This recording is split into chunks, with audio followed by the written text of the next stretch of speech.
Hi guys, welcome again to Superior Classes. I am G. A. Wadir. हमारी videos का pace नहीं बन पा रहा था, यानी कि पिछले टाइम्स पर कुछ दिनों से कंटिन्यूसली वीडियोस अपलोड नहीं हो पा रही थी। कुछ उसके अपने रीजंस थे और अब हम फिर से एक बार स्टार्ट कर रहे हैं। और अब तक हमने अपने क्लास 10 फिज़िक्स के कंप्लीट सिलेबस को कवर कर लिया है। और अब आपके एग्ज़ाम्स बहुत पास हैं, आपके रिवीज़न का टाइम है, लेकिन अब भी बहुत सारे लोग ऐसे हैं कि जिन्होंने अभी तक कुछ भी नहीं पढ़ा हुआ है। काफ़ी प्रॉब्लम्स हैं उनको और अब उनको लग रहा है कि अब हमें पढ़ लेना चाहिए, अब ज़्यादा टाइम नहीं रह गया है। तो ऑब्वियस सी बात है, अब ज़्यादा टाइम नहीं रह गया है। लेकिन अगर अभी भी आपने कुछ नहीं पढ़ा है, आपको चीज़ें समझनी है, कॉन्सेप्ट्स क्लियर करने हैं, तो अब हम लेकर के आ रहे हैं crash course for class 10 physics. और इस क्रैश कोर्स को हम यहीं light reflection and refraction chapter से स्टार्ट कर रहे हैं। डेली के हमारे वीडियोस अपलोड होंगे अपने टाइम पर। डेली 7 PM पर वीडियोस आपको मिल जाएंगे प्रीमियर के फॉर्म में। रिकॉर्डेड वीडियोस हैं ऑब्वियसली, लेकिन मैं स्पेशली क्रैश कोर्स के लिए इन वीडियोस को रिकॉर्ड कर रहा हूं। ड्यू टू सम रीजंस यहाँ पर मैं फेस वीडियो अभी नहीं बना रहा हूँ। क्रैश कोर्स है, स्क्रीन रिकॉर्डिंग आपको अवेलेबल रहेगी और सारी ही चीज़ें बहुत ही क्रिस्टल क्लियर और विजुअलाइज अच्छे से होने वाली हैं। जहाँ कहीं पर हमें एनिमेशन की नीड होगी, मैं कोशिश करूँगा कि वर्चुअल लेबोरेटरी के अंदर मैं उन एनिमेशंस को, उन एक्सपेरिमेंट्स को भी आपको करके दिखा दूँ, करके समझा दूँ। तो ये वीडियोस कहने को एक क्रैश कोर्स है, लेकिन एक कंप्लीट सिलेबस को कवर करने वाली है। सारी चीज़ों को, सारे पॉइंट्स को टच करते हुए हम लोग चलेंगे। ऑब्वियस सी बात है कि पेस इसका थोड़ा ज़्यादा होगा, स्पीड थोड़ी ज़्यादा होगी। पहले के जैसे स्लो स्पीड नहीं रख सकते क्योंकि टाइम बहुत कम है हमारे पास। अब यहाँ पर इन चैप्टर्स को हम 1 बाय 1 कई सारे लेक्चर्स में कवर करेंगे। ऐसा नहीं है कि एक चैप्टर को 1 शॉट में कवर कर दें, इतना भी कम टाइम भी हमारे पास नहीं बचा है। और इन चीज़ों को क्रैश कोर्स में कवर कर लेने के बाद ऑब्वियसली हम 1 शॉट लेक्चर्स भी लेकर के आने वाले हैं। तो अभी मैं स्टार्ट कर रहा हूँ without any further delay. Now I am going to start our crash course first chapter number 9, light reflection and refraction। मैं अगर बात करूं तो लाइट के बारे में हम सभी लोग जानते हैं। हमने अपने डिटेल्ड क्लासेस में बहुत अच्छे से कवर किया है कि लाइट क्या है। अगर मैं एनसीईआरटी के इंट्रोडक्शन की बात करूं तो एनसीईआरटी कुछ इस तरह से इंट्रोड्यूस करवाता है कि जब हम एक डार्क रूम में होते हैं तो वहाँ पर हमें चीज़ें विजिबल नहीं होती, लेकिन वहीं पर बल्ब ऑन करने के बाद या ड्यूरिंग डे टाइम हम चीज़ों को देख पाते हैं। तो वो कौन सी चीज़ है जो हमें चीज़ों को देखने में हेल्प करती है, जिसकी हेल्प से हम अपने आसपास की, अपने सराउंडिंग्स को देख पाते हैं। तो इसका आंसर ये है कि वो लाइट ही है जो कि जिसकी वजह से हम अपने आसपास की चीज़ों को देख पाते हैं। हम कैपेबल होते हैं चीज़ों को विजुअलाइज करने में, देख पाने में। अब अगर हम बात करें तो फिर से कहेंगे कि डिफाइन कीजिए लाइट क्या है। तो हमने अर्लियर क्लासेस में इन चीज़ों को कई बार कवर किया है और वहाँ पर हमने पढ़ा हुआ है कि light is a form of energy. Light is a form of energy. तो किस तरह की एनर्जी है लाइट? एनर्जी जो लाइट एक फॉर्म है एनर्जी का, तो कौन सा टाइप है वो लाइट का, सॉरी एनर्जी का, जो कि लाइट है। तो ये तो अपने आप में एक हमेशा से डिस्कशन का टॉपिक रहा है। इस पे कई सारी स्टडीज़ होती रहीं, कई सारी रिसर्चेस होते रहे और मैंने कई बार आपको बताया हुआ है कि इस पे साइंटिस्ट ने डिफरेंट पर्सपेक्टिव से जब इसको कवर करने की कोशिश की, लाइट को चेक करने की कोशिश की, तो ऐसे में डिफरेंट पर्सपेक्टिव से देखने पर डिफरेंट वेज में दिखी और कई सारी थ्योरीज निकल करके आई।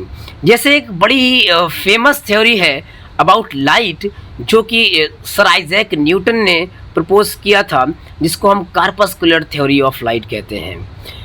इस थ्योरी के अकॉर्डिंग न्यूटन ने बताया कि जो लाइट है वो बहुत ही स्मॉल पार्टिकल्स से मिलकर के बनी हुई है, और ये पार्टिकल्स को उन्होंने फोटोन नाम दिया।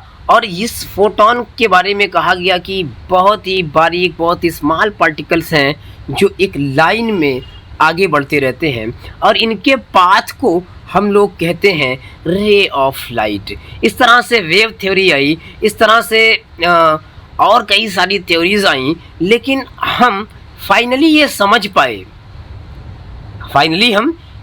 पाए कि लाइट जो है ये डुअल नेचर शो करती है, ये पार्टिकल नेचर भी शो करती है, वेव नेचर भी शो करती है। और अगर मैं बात करूं कि एक्चुअल में लाइट को हम डिफाइन कैसे करें, तो हम फाइनली इस डेफिनेशन पे पहुंचेंगे कि light is a part of electromagnetic spectrum. Light is a part of electromagnetic spectrum. और जब इलेक्ट्रोमैग्नेटिक स्पेक्ट्रम इलेक्ट्रोमैग्नेटिक वेव का एक पार्ट है, तो क्या सारी की सारी इलेक्ट्रोमैग्नेटिक वेव्स एक लाइट हैं? तो इसका आंसर है कि नहीं, उसका कुछ पार्ट है। Light is a part of some part of electromagnetic spectrum. तो जब मैं सम पार्ट बोलूँगा तो मुझे रेंज बताना पड़ेगा कि कहाँ से कहाँ तक। सपोज़ कीजिए कि ये एक स्पेक्ट्रम है, तो यहाँ से यहाँ तक की जो लाइट है, ये हमारे यहाँ से यहाँ तक की जो वेवलेंथ है इलेक्ट्रोमैग्नेटिक वेव की, ये जो स्पेक्ट्रम का छोटा सा पार्ट है, मैं कह सकता हूँ ये जो है हमारे लिए लाइट है। और अगर मैं इसके रेंज की बात करूँगा तो light is a part of electromagnetic spectrum with a range of wavelength of 400 nanometer to 750 nanometer, ये इसकी वेवलेंथ है। एंगस्ट्रॉम में आप करेंगे तो ये चेंज हो जाएगा, यूनिट अगर आप चेंज करना चाहते हैं तो अब फाइनली हम यहाँ पर पहुँच गए हैं कि अब हमें लाइट के डेफिनेशन बताने के लिए ये बताना पड़ेगा कि लाइट एक तरह की इलेक्ट्रोमैग्नेटिक वेव का एक पार्ट है, और जो कि एक तरह की एनर्जी है जो हमें हमारे आसपास की चीज़ों को देखने में हेल्प करती है। अगर मैं इंग्लिश में कहूँ कि आप कैसे लिखेंगे, तो आप लिख सकते हैं light is a part of electromagnetic spectrum with a range of wavelength of 400 nanometer to 750 nanometer, 400 nanometer to 750 nanometer, and it is a type of energy, it is a form of energy which help us to see things around us। ठीक है, इतनी चीज़ मैंने light के बारे में आपको introduction में बता दिया। अब बात होती है कि ये चीज़ें हमने जान लिया कि लाइट क्या है, लाइट को हम कैसे डिफाइन करेंगे। तो अब यहाँ पर जो चैप्टर का नाम है लाइट रिफ्लेक्शन एंड रिफ्रैक्शन, क्या है?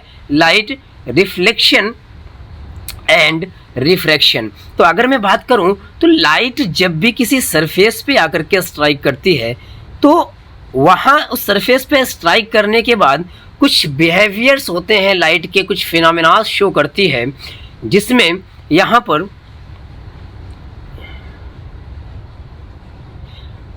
एक बॉक्स में जो बात लिखी हुई है उसको बताने से पहले मैं आपको कुछ जनरल बिहेवियर्स के बारे में बता देता हूँ। ठीक है, अब अगर मैं बात करूँ तो यहाँ पर मैंने रेड कलर से यहाँ पर मैंने एक सरफेस इंडिकेट की है, और इस सरफेस पे कुछ लाइट रेज आ रही हैं, ए बंडल ऑफ लाइट रे, जिसमें मैंने 1, 2 एंड 3 3 लाइट रेज को इंडिकेट किया है। ये 3 लाइट रेज मिल करके लाइट का एक बंडल बनाती हैं, और हम ये देख रहे हैं कि लाइट के इस बंडल का, इस बीम का, लाइट के बंडल को हम बीम बोलते हैं, इस बीम की सारी light rays parallel to each other हैं, एक दूसरे के पैरेलल हैं। अब जब ये एक दूसरे के पैरेलल हैं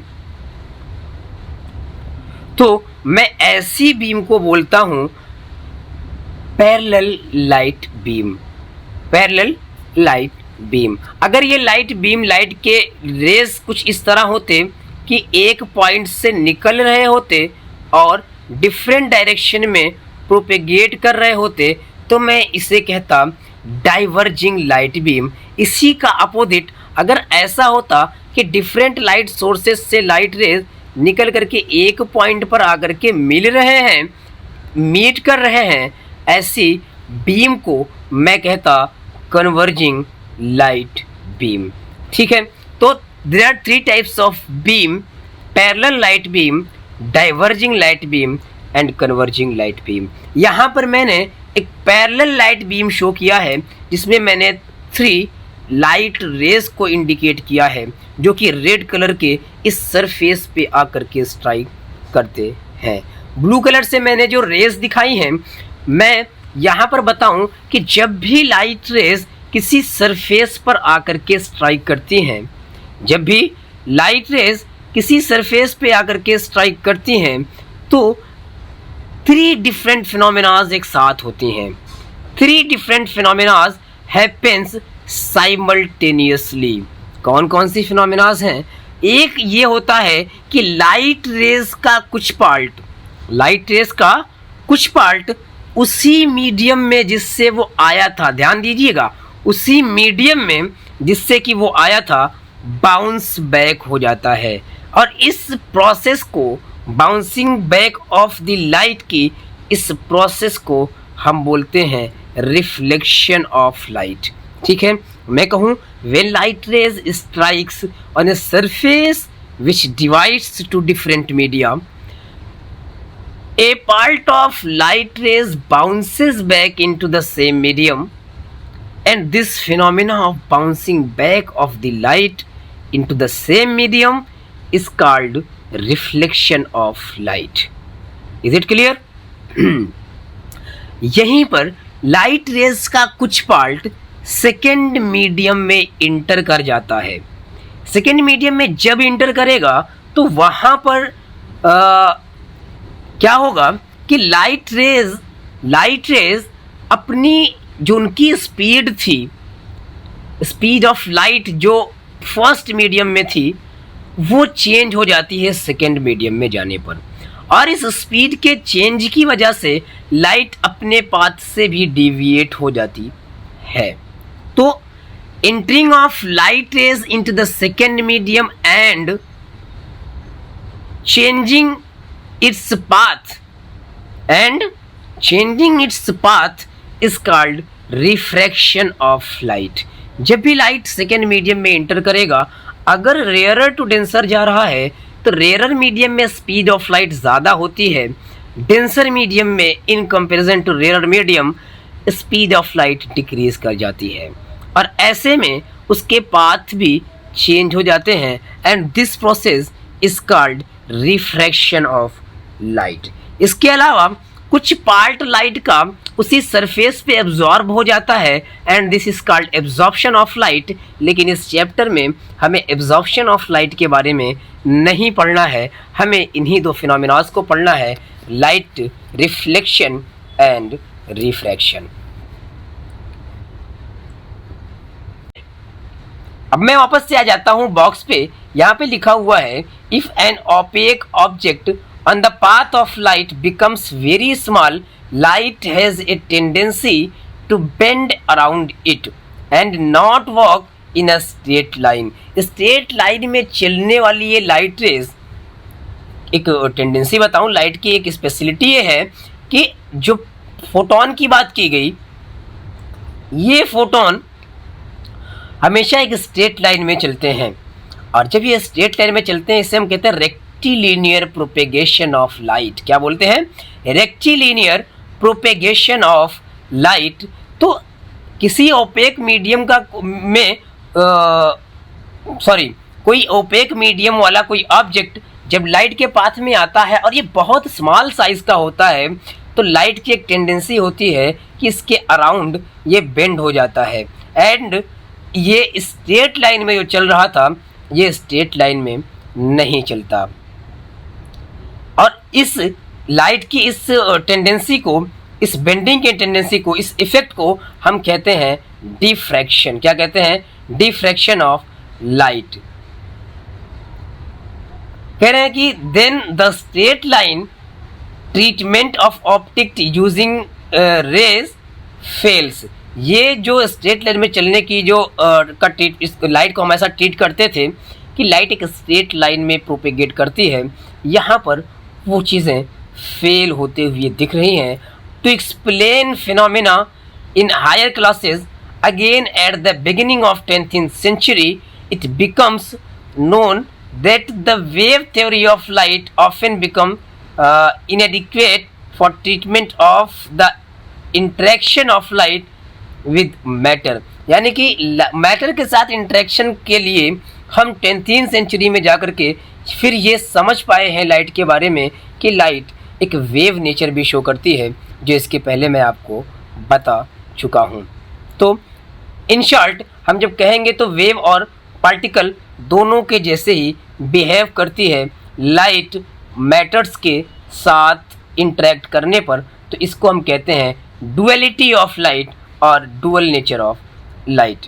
तो वापस से अगर हम बढ़ें तो हमने जान लिया कि जब सरफेस पे लाइट स्ट्राइक करेगी क्या होगा, लाइट के कुछ पार्ट उसी मीडियम में बाउंस बैक हो जाएंगे जिसे हम रिफ्लेक्शन ऑफ लाइट कहेंगे, कुछ पार्ट सेकेंड मीडियम में इंटर कर जाएंगे और अपने पाथ से बेंड हो जाएंगे जिसे हम रिफ्रैक्शन ऑफ लाइट कहेंगे, कुछ पार्ट लाइट का सरफेस ऑफ द मीडियम पर एब्जॉर्ब हो जाता है and we call it absorption of light. तो इस क्लास के लिए ये इंट्रोडक्शन इतना ही रखते हैं। कल की क्लास में, नेक्स्ट क्लास में इन डिटेल हम बात करते हैं रिफ्लेक्शन ऑफ लाइट की और रिफ्लेक्शन किन किन सरफेसेस से कैसा कैसा हो सकता है इस बात की। तो दैट्स ऑल फॉर टुडे। मिलते हैं दोस्तों कल की क्लास में। Best of luck and take care.